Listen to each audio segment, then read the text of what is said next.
Assalamualaikum warahmatullahi wabarakatuh. Perkenalkan, nama saya Rizky Nurfadilah, NIM B1A1191179, kelas E, angkatan 2019, prodi S1 Farmasi.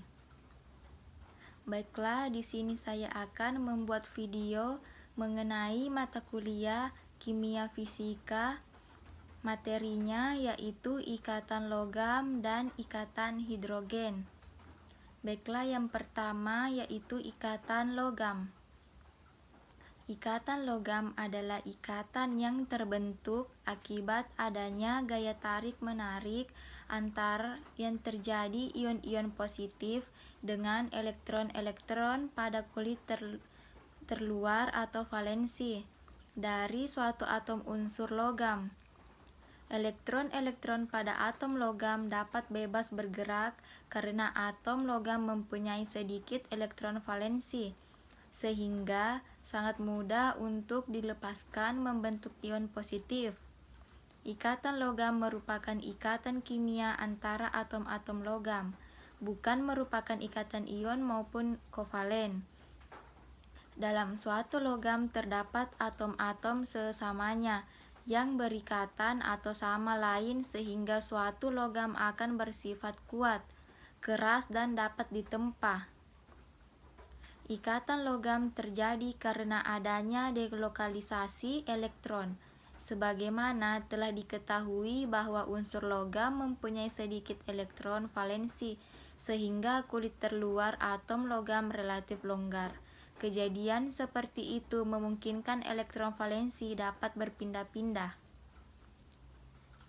Adapun kekuatan ikatan logam dipengaruhi oleh yang pertama yaitu jari-jari atom. Makin besar jari-jari atom menyebabkan ikatan logam semakin lemah. Yang kedua yaitu jumlah elektron valensi. Semakin banyak elektron valensinya, ikatan logam semakin kuat. Yang ketiga yaitu jenis elektron S, P, atau D. Logam-logam blok S ikatannya paling lemah dan logam-logam blok D ikatannya logamnya paling kuat. Adapun sifat-sifat ikatan logam. Yang pertama yaitu mempunyai permukaan yang mengkilap. Jika cahaya tampak atau visible jatuh pada permukaan logam sebagai elektron valensi logam akan tereksitasi. Ketika elektron yang tereksitasi itu kembali ke keadaan dasar, akan disertai pembebasan energi dalam bentuk cahaya atau kilap.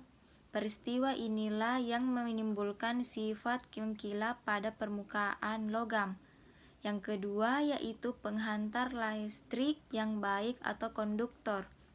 Daya hantar listrik pada logam disebabkan oleh adanya elektron valensi yang bergerak bebas dalam kristal logam.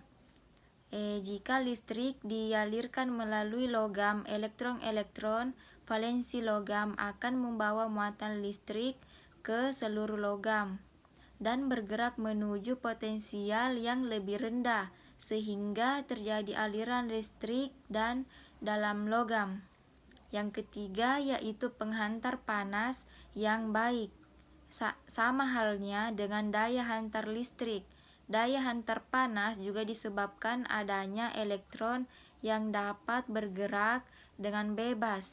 Jika bagian tertentu dipanaskan, maka elektron-elektron pada bagian logam tersebut akan menerima sejumlah energi sehingga energinya kinetis, atau energi yang dimiliki semua partikel karena gerakannya bertambah yang membuat gerakannya makin cepat. Elektron-elektron yang bergerak cepat tersebut menyerahkan sebagian energi kinetisnya kepada elektron lain sehingga seluruh bagian logam menjadi panas dan suhunya menjadi naik. Yang keempat yaitu dapat ditempa dan dibengkokkan atau ditarik. Logam bersifat lentur atau mudah ditempa, dibengkokkan tetapi tidak dapat mudah patah, seperti pada contoh paperclip di atas. Karakteristik ini dapat terjadi karena kisi-kisi kation atau ion positif bersifat kaku dalam diam atau di tempat. Sedangkan elektron valensi logam bergerak bebas. Jika logam ditempa atau dibengkokkan akan terjadi pergeseran kation-kation, tetapi pergeseran ini tidak menyebabkan patah karena selalu dikelilingi oleh lautan elektron. Yang kelima yaitu berupa padatan pada suhu ruang. Atom-atom logam bergabung karena adanya ikatan logam yang sangat kuat, membentuk kristal dan menyebabkan atom-atom tidak memiliki kebebasan untuk bergerak. Yang keenam yaitu mempunyai titik leleh dan titik didih yang tinggi. Diperlukan energi dalam jumlah yang besar untuk bisa memutuskan ikatan logam yang sangat kuat pada atom-atom logam, sehingga dengan adanya ikatan yang sangat kuat ini menyebabkan logam memiliki titik didih dan titik leleh yang tinggi. Yang ketujuh yaitu memberi efek fotolistrik dan efek termoinik. Apabila elektron bebas pada ikatan logam memperoleh energi yang cukup kuat dari luar, maka akan dapat menyebabkan terlepasnya elektron pada permukaan logam tersebut. Jika energi yang datang berasal dari berkas cahaya maka disebut fotolistrik, tetapi dari pemanasan maka disebut efek termoinik. Adapun berdasarkan golongannya ikatan logam dapat diklasifikasikan menjadi ikatan logam pada golongan utama dan ikatan logam pada logam golongan transisi. Yang pertama yaitu ikatan logam pada logam golongan utama. Ikatan logam pada golongan utama relatif lebih lemah dibandingkan dengan golongan unsur transisi. Contohnya, kristal besi lebih kuat dibandingkan dengan kristal logam magnesium. Yang kedua, ikatan logam pada logam golongan transisi. Logam transisi cenderung memiliki titik leleh dan titik didih yang tinggi. Alasannya adalah logam transisi dapat melibatkan elektron 3D yang ada dalam kondisi delokalisasi seperti elektron pada 4s. Lebih banyak elektron yang dapat terlibat, kecenderungannya daya tarik akan semakin lebih kuat. Contoh ikatan logam pada unsur transisi adalah Ag, Fe, Cu, dan lain-lain. Berdasarkan unsur penyusunnya, ikatan logam terbagi dua, yaitu yang pertama ikatan logam antar unsur sejenis. Misalnya, ikatan antar unsur litium dengan unsur litium yang lainnya. Yang kedua, ikatan logam antar unsur yang berbeda jenis atau aloi. Bahan-bahan logam yang bukan hanya dibuat dari satu jenis unsur logam, tetapi lebih dicampurkan untuk ditambah dengan unsur-unsur lain disebut aloi, atau sering disebut lakur atau paduan. Misalnya, logam baja stainless steel yang terdiri dari logam besi 72% dan logam krom 18% dan logam nikel 8%. Adapun teori-teori ikatan logam. Yang pertama, teori awan elektron. Menurut teori ini, di dalam kristal logam setiap atom melepaskan elektron valensinya sehingga terbentuk awan elektron dan ion bermuatan positif yang terus tersusun rapat dalam awan elektron. Awan tersebut tetapi terdelokalisasi terhadap semua ion logam, maka elektron valensi tersebut bebas bergerak terhadap semua ion bagian dari kristal logam. Sama halnya dengan molekul gas yang dapat bergerak bebas dalam ruang tertentu. Yang kedua yaitu teori resonansi. Pada tahun 1965, Pauling mengemukakan ikatan logam dengan menetapkan konsep resonansi.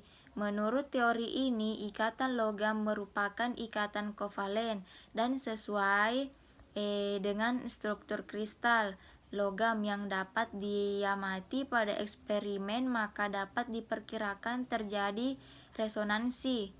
Dalam mengembangkan teorinya, Pauling meninjau kristal logam Li dapat ditafsiran analisis terhadap pola difraksi sinar X oleh kristal logam Li. Dapat diketahui bahwa setiap atom Li dikelilingi oleh 8 atom Li yang lain. Yang ketiga yaitu teori pita. Dikenal logam yang tidak begitu baik menghantarkan listrik yang disebut semikonduktor. Yang dapat menghantarkan listrik dengan baik yaitu konduktor. Sifat logam konduktor semikonduktor dapat dijelaskan melalui teori pita. Teori pita yang mengandung pendekatan teori orbital molekul mulai dikembangkan pada tahun 1970. Pada teori ini, melalui pendekatan tersebut dianggap orbital atom logam dalam kisi kristalnya membentuk orbital molekul berupa pita. Dan yang keempat yaitu metode elektron bebas. Pada tahap awal perkembangan teori logam, terutama karena adanya sifat penghantar listrik, telah disarankan suatu model ikatan logam yang didasarkan pada adanya elektron bebas dalam larik beraturan ion logam positif. Elektron dianggap bergerak dengan bebas mengikuti statistika klasik di seluruh zat padat seperti molekul gas. Adapun reaksi senyawa logam. Logam-logam alkali mempunyai beberapa sifat fisik, antara lain semua lunak, putih mengkilat, dan mudah dipotong. Jika logam-logam tersebut dibiarkan di udara terbuka, maka permukaannya akan menjadi kusam karena logam-logam tersebut mudah bereaksi dengan air atau oksigen dan biasanya disimpan dalam minyak tanah.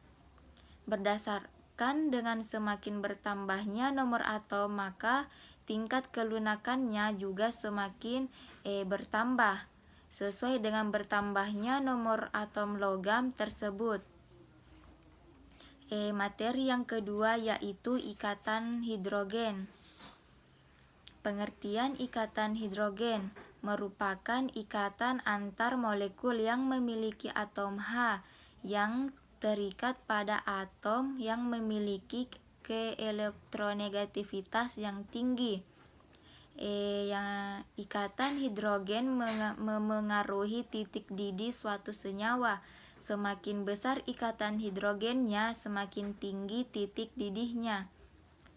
Ikatan hidrogen juga didefinisikan sebagai sejenis gaya tarik antara molekul yang terjadi antara dua muatan listrik parsial dengan polaritas yang berlawanan. Namun, khusus pada air atau H2O terjadi dua ikatan hidrogen pada tiap molekulnya. Adapun klasifikasi ikatan hidrogen. Yang pertama yaitu ikatan hidrogen intermolekular, yaitu ikatan hidrogen yang terjadi pada molekul yang berbeda atau molekul. Contohnya, reaksi antara H2O dengan Cl-. Terdapat beberapa ikatan hidrogen yang terjadi antar molekul, yaitu H+ dan Cl-, sebanyak pasangan elektron bebas di sekitar ion Cl, atau 4 pasang elektron bebas. Ikatan hidrogen intermolekul atau dalam molekul. Contohnya, ikatan hidrogen pada ortonitrofenol dan etil asetoasetat. Yang kedua, ikatan hidrogen intramolekular, yaitu ikatan hidrogen yang terjadi pada suatu molekul atau dalam satu senyawa. Contohnya molekul air atau H2O. Dalam air terdapat ikatan hidrogen sejumlah pasangan elektron bebas pada pusat senyawa. Ikatan hidrogen intramolekular banyak ditemukan dalam molekul seperti ikatan hidrogen protein dan asam nukleat, di mana ikatan hidrogen terjadi antara dua bagian dari molekul yang sama yang berperan sebagai penentu bentuk molekul. Contohnya ikatan hidrogen pada HF, H2O, NH3 dan asam karboksilat. Adapun contoh ikatan hidrogen. Air sebagai dasar kehidupan disatukan dengan ikatan hidrogen. Gaya tarik antar molekul pada pola air yang mengandung hidrogen dengan pasangan elektron bebas dari molekul oksigen. Pada ikatan polar, setiap atom hidrogen bermuatan positif sehingga dapat menarik molekul lain yang kecil, tapi molekulnya nonpolar. Banyak organik atau karboksilat asam membentuk ikatan hidrogen dimer dalam keadaan padat. Beberapa gugus hidroksil memberikan banyak kesempatan untuk ikatan hidrogen dan mengarah pada viskositas tinggi atau zat-zat seperti gliserin dan sirup gula. Baiklah, itu tadi penjelasan materi ikatan logam dan ikatan hidrogen dari saya. Kurang dan lebihnya mohon dimaafkan. Assalamualaikum warahmatullahi wabarakatuh.